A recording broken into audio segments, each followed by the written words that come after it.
Olá, tudo bem? Vamos então conversar um pouquinho sobre matemática, que é alguns sistemas oscilantes e práticas, tá? Que eu fiquei faltando, esse aqui, se não me engano, é a aula 4, tá? Aula 4. Então a gente vai falar sobre um pouquinho dessa aula. Eu trouxe os mesmos slides lá e eu queria só chamar a sua atenção para alguns detalhes a mais, tá certo? Deixa eu compartilhar aqui então os slides. Bom, você está vendo aí na tela os slides, tá? Então, são os mesmos que eu utilizei em sala de aula, tá? Então, não coloquei nenhum a mais, nenhum adicional, tá certo?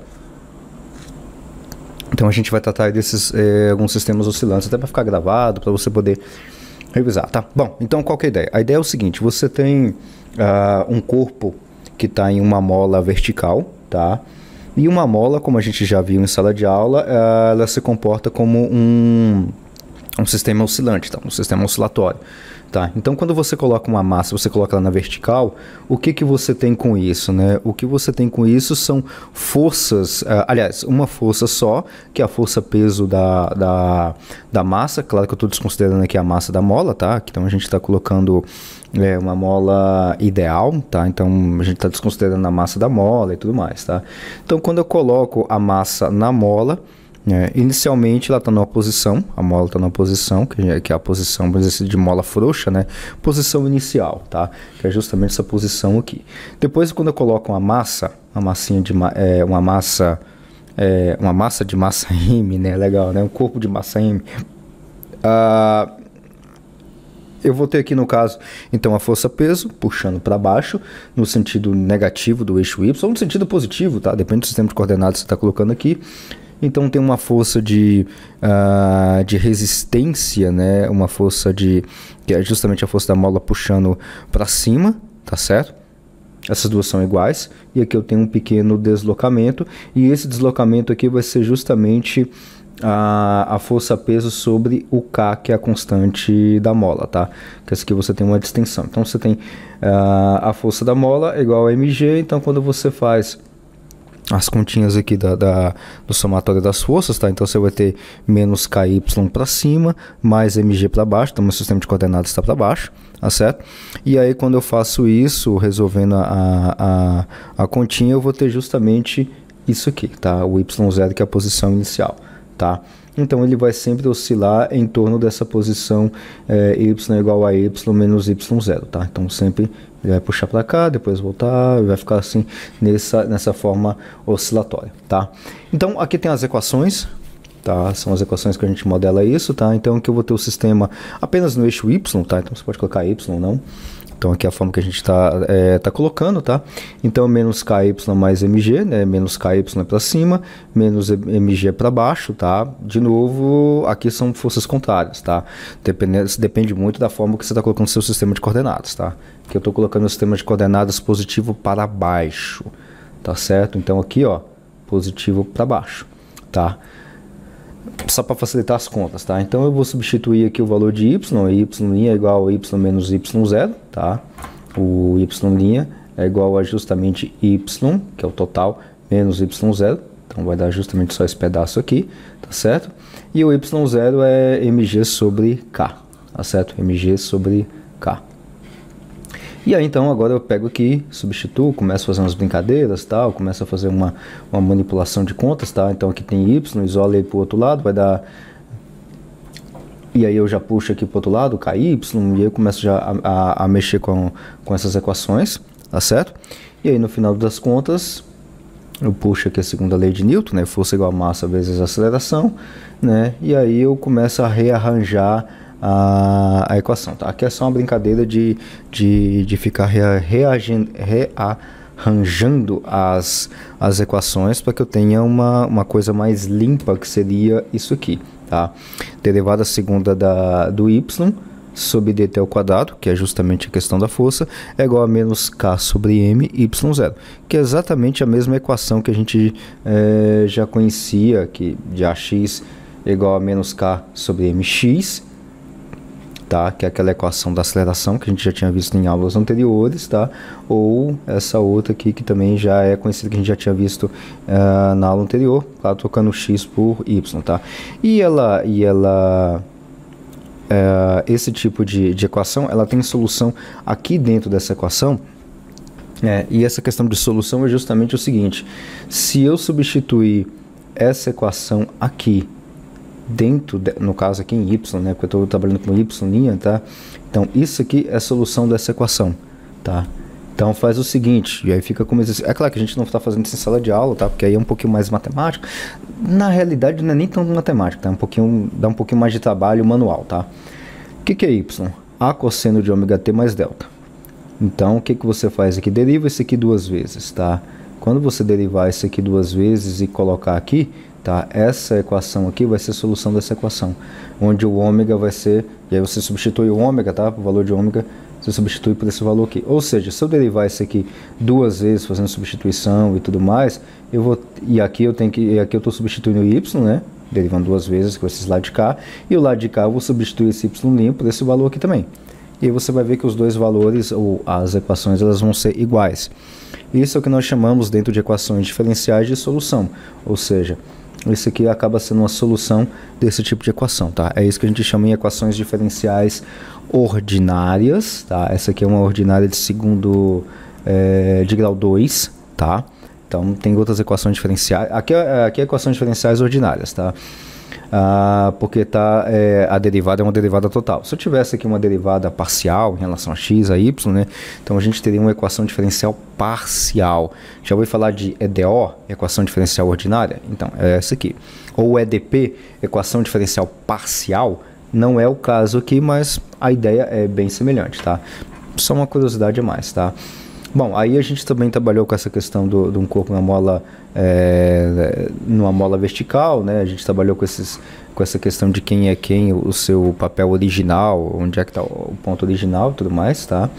E aqui a gente trabalhou com a questão de forças conservativas, tá? Uma força, isso aqui a gente já trabalhou inclusive em mecânica, né?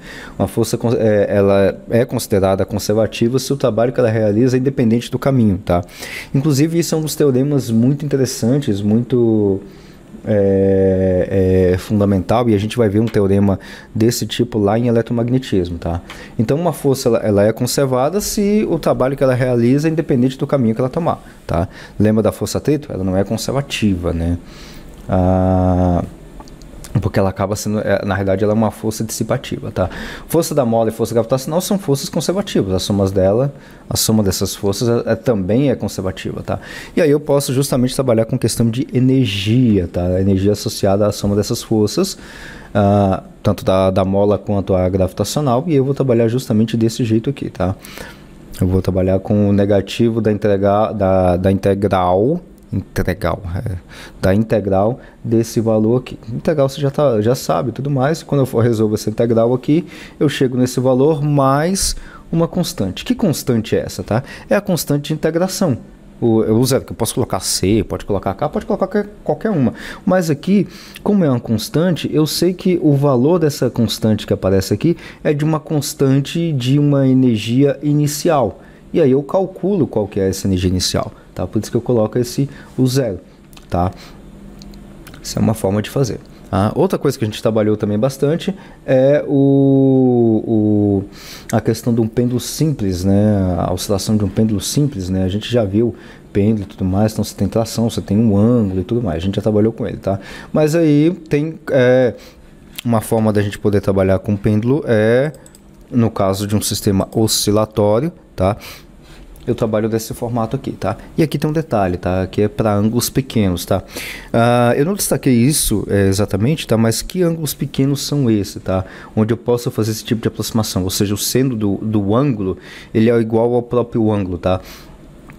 Esse aqui só funciona para ângulos pequenos até 10 graus, tá? Até 10 graus eu posso fazer esse tipo de aproximação, tá? Ou, aliás, até 10 graus é até um valor muito grande, né? Tem alguns casos, por exemplo, que a oscilação ela é muito pequena, mas é muito pequena, que chega a ser até esse tipo de aproximação que eu fiz aqui, que é muito menor do que 1, tá? Coisa muito menor, muito menor do que 1 é coisa que é até até 0,2, por exemplo, tá? Nesse caso aqui que eu acabei trabalhando, tá? Porque a gente faz esse tipo de arredondamento também em ótica, tá?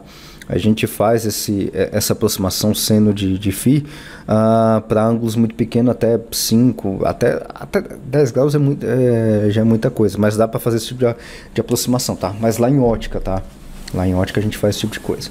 Então aqui eu estou trabalhando justamente com essa equação, a gente já derivou essa equação aqui, tá? Inclusive essas equações aqui, então eu deixo ela já desmanchada aqui, tá certo? Bom, e aí é que eu consigo descobrir o período de um pêndulo simples para pequenas oscilações, tá? E aqui no caso dessa pequena oscilação é quando nesse caso específico do pêndulo vale isso aqui, tá? Φ é muito menor do que 1, tá certo? E aí tem um exercício, tá?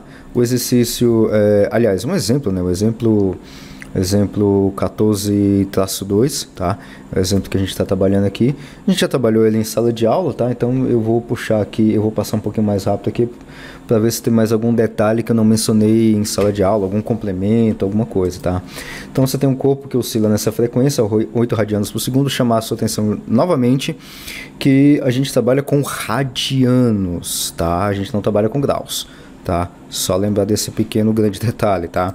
Então, radianos por segundo, tá? Em t igual a 0, o corpo está a 4 centímetros com a velocidade inicial de menos 25 centímetros, tá?